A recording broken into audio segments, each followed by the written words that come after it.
So what exactly did your mother leave you? Marcus's voice cut through the heavy silence of our living room like a knife through silk.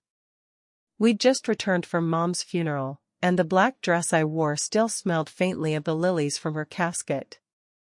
My eyes were swollen from crying, my hands still trembling from throwing dirt onto her coffin just hours earlier.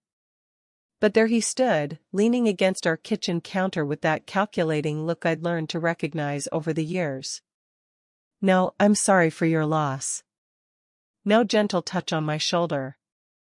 Just cold, hard greed wrapped in a question that made my stomach turn. "Around 3 million, I whispered, my throat raw from sobbing during the service. His face lit up like he'd just won the lottery. 3 million? Well, that's not too shabby.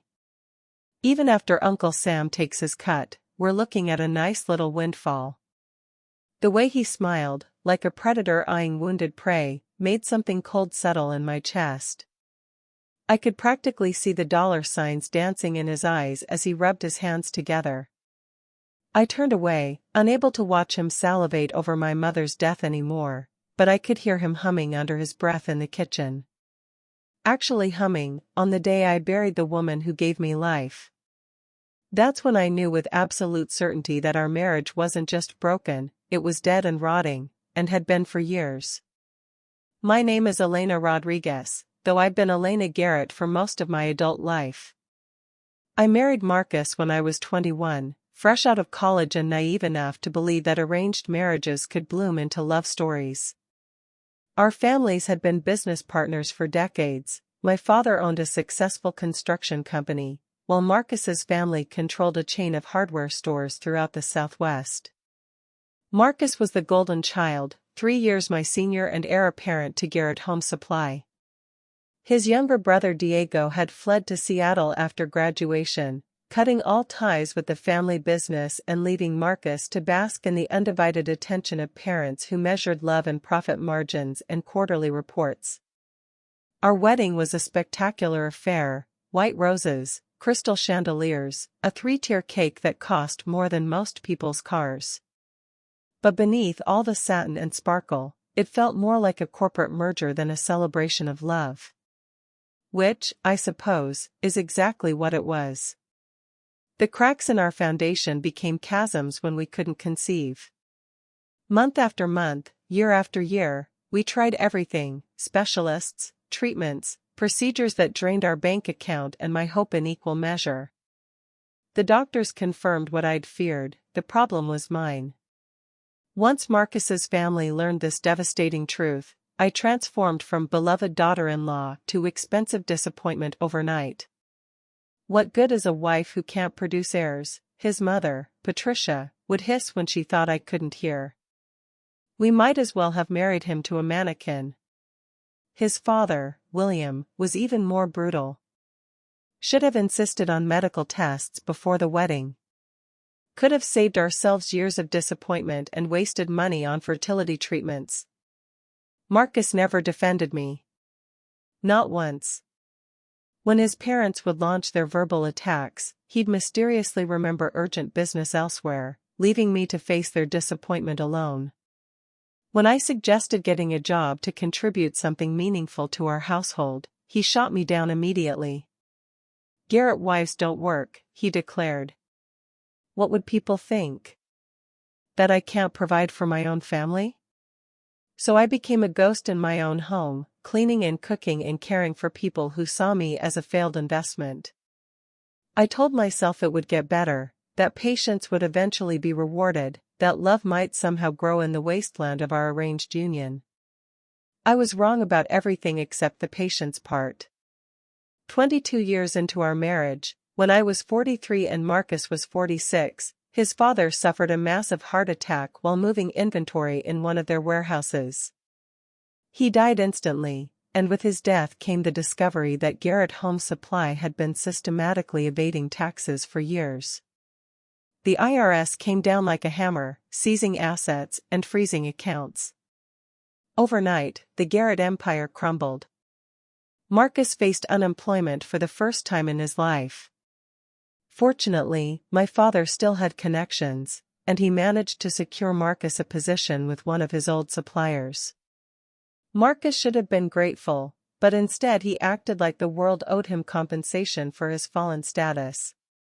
Patricia never recovered from the shock. She aged a decade in 6 months, and when the stroke came, it left her requiring constant care. At 43, I finally understood that children weren't in my future, not when every waking moment was consumed by tending to a woman who'd spent years telling me I was worthless. "Marcus, I need help with your mother," I said one Saturday morning, exhaustion bleeding through every word. He was sprawled on our couch in his pajamas at noon, remote control balanced on his beer belly. "Just a few hours on the weekend. That's all I'm asking." He didn't even mute the television. "I work 40 hours a week, Elena. My days off are for resting, not playing nursemaid." Playing nursemaid. As if caring for his own mother was some game I'd invented for my amusement. My parents began calling more frequently, worry creeping into their voices. "Come stay with us for a while," my mother would plead. "You've given enough of your life to that family." But how could I abandon an elderly woman, even one who'd made my life miserable?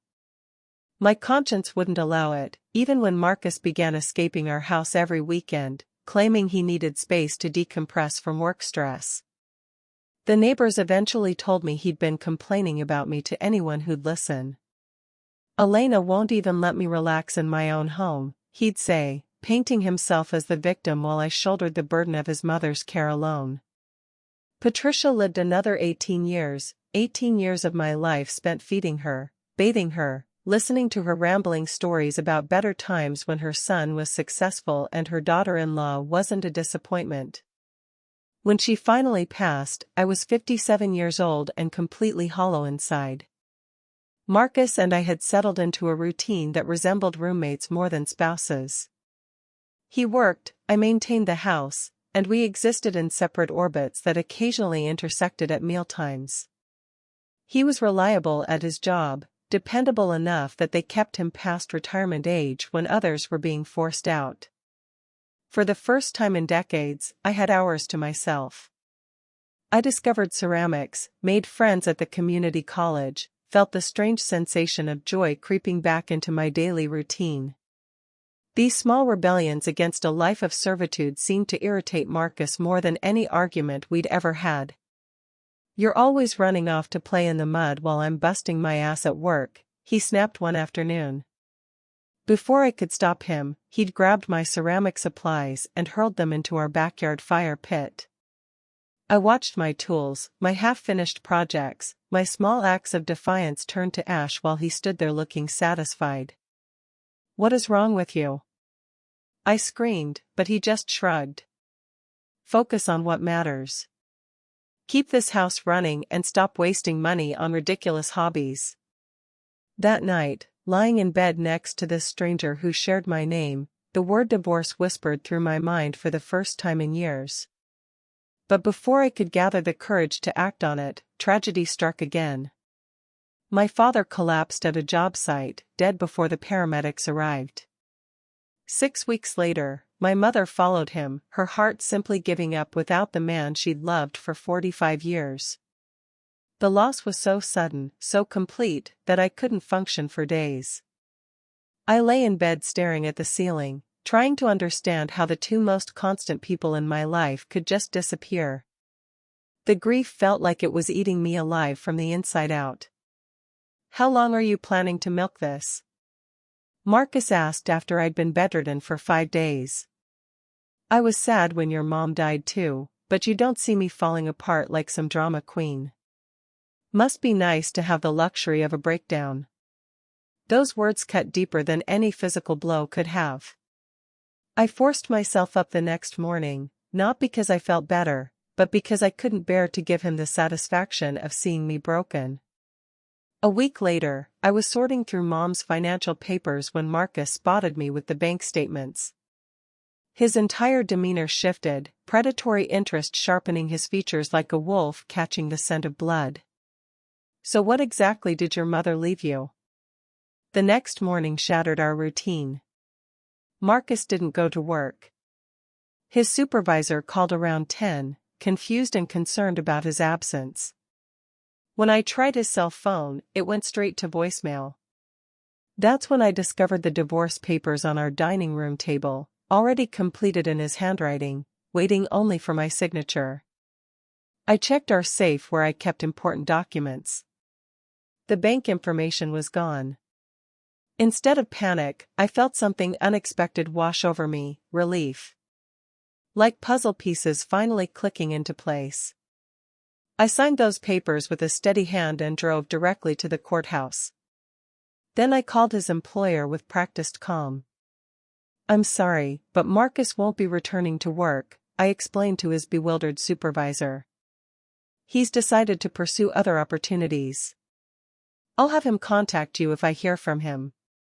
His boss was gracious, even sympathetic. Marcus was one of our most reliable employees. "I'm sorry this happened to you, Elena." My phone erupted with missed calls around 3 o'clock. Marcus, finally realizing his brilliant scheme had a fatal flaw. "Elena. Thank God you answered. There's a problem at the bank. I can't access the account." "Oh really?" I said, surprised by how calm I sounded. "What kind of problem?" "They want identification. They won't let me withdraw anything without proper ID." I started laughing, deep, genuine laughter that bubbled up from somewhere I'd forgotten existed. "Marcus, do you remember my ceramic supplies? The ones you burned last month?" Silence stretched across the line. My purse was sitting right next to them. "My wallet, my driver's license, everything you destroyed in your little tantrum. But you can get replacements. You can fix this." "Fix what, exactly?" "After Mom died, I spent weeks trying to handle her accounts. Do you know what the bank told me?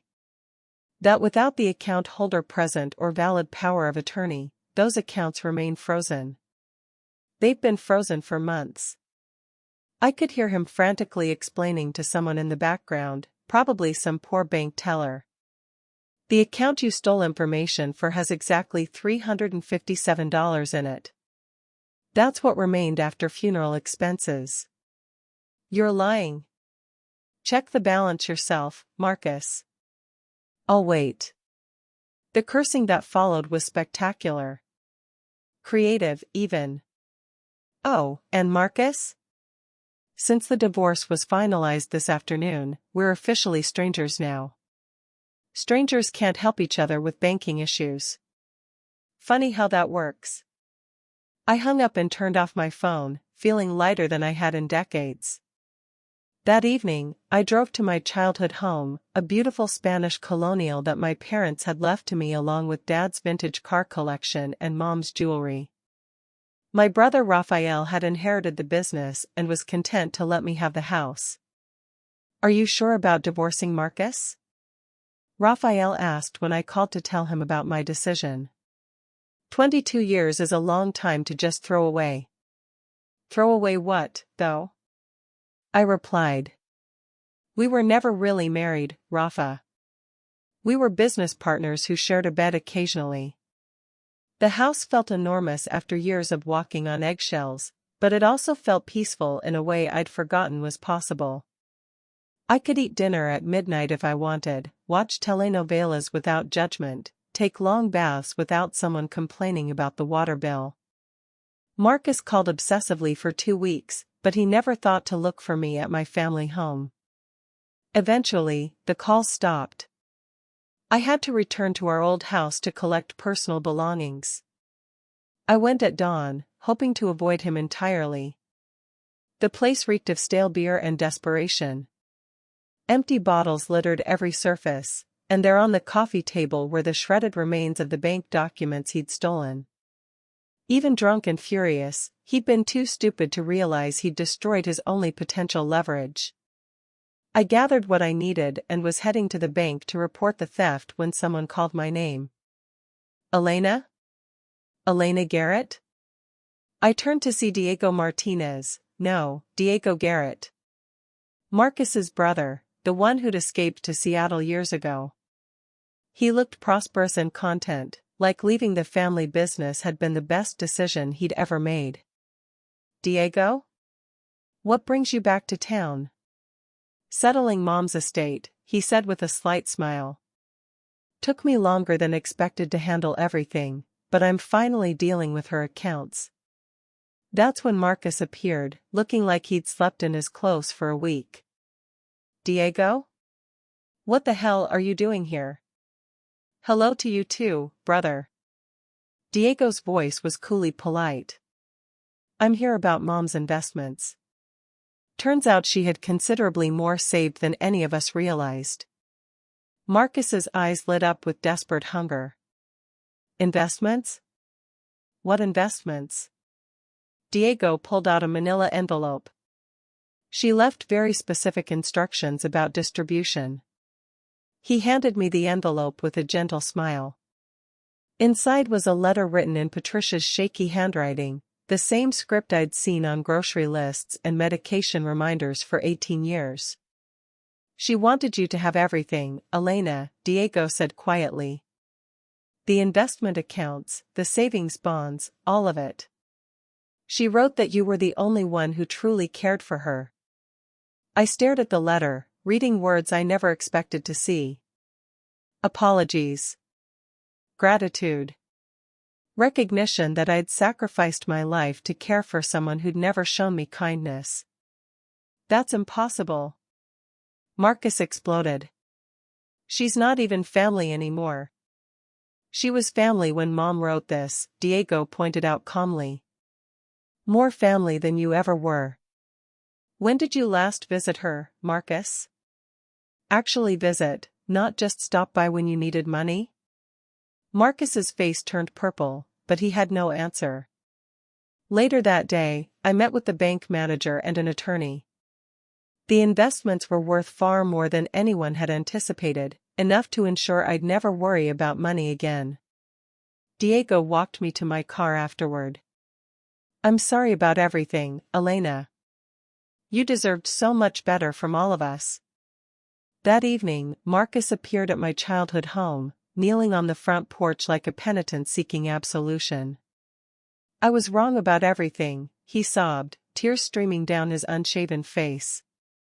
Please, Elena, let's try again. We can make this work.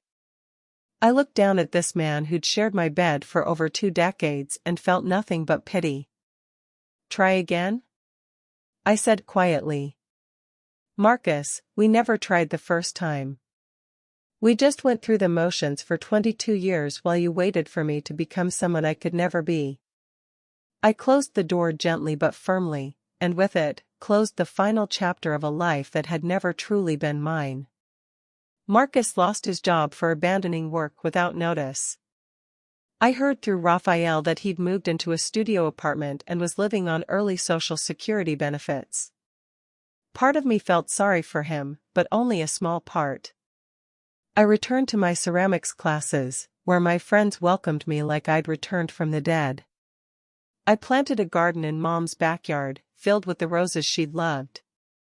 I traveled to places I'd only dreamed about, Tuscany, where I learned about authentic ceramic techniques, and Barcelona, where I fell in love with Gaudi's incredible mosaics. For the first time in my adult life, I woke up happy. One afternoon, as golden sunlight streamed through the windows of my childhood bedroom, I realized something profound: it's never too late to reclaim your life. No matter how many years you've lost, no matter how much of yourself you've given away to people who didn't deserve it, there's always another chance waiting. You just have to be brave enough to take it. 6 months later, I opened a small ceramic studio downtown. At the grand opening, Raphael stood beside me, beaming with pride. My parents' old friends filled the space, admiring my work and sharing stories about Mom and Dad. I'd invited Marcus out of courtesy, but he didn't show. Diego came, though. He brought his wife and twin daughters, and we talked about new beginnings and the courage it takes to start over. As I locked up that first night, keys to my own business heavy in my hands, I thought about the woman I'd been just a year earlier, trapped, voiceless, living someone else's definition of a successful life. That woman felt like a stranger now. Sometimes the greatest victory isn't about revenge or proving others wrong. Sometimes it's simply about refusing to accept less than you deserve and having the courage to build the life you've always wanted. Standing there in the warm glow of my studio's lights, surrounded by the beautiful things I'd created with my own hands, I finally understood what freedom felt like. And it was everything I'd hoped it would be.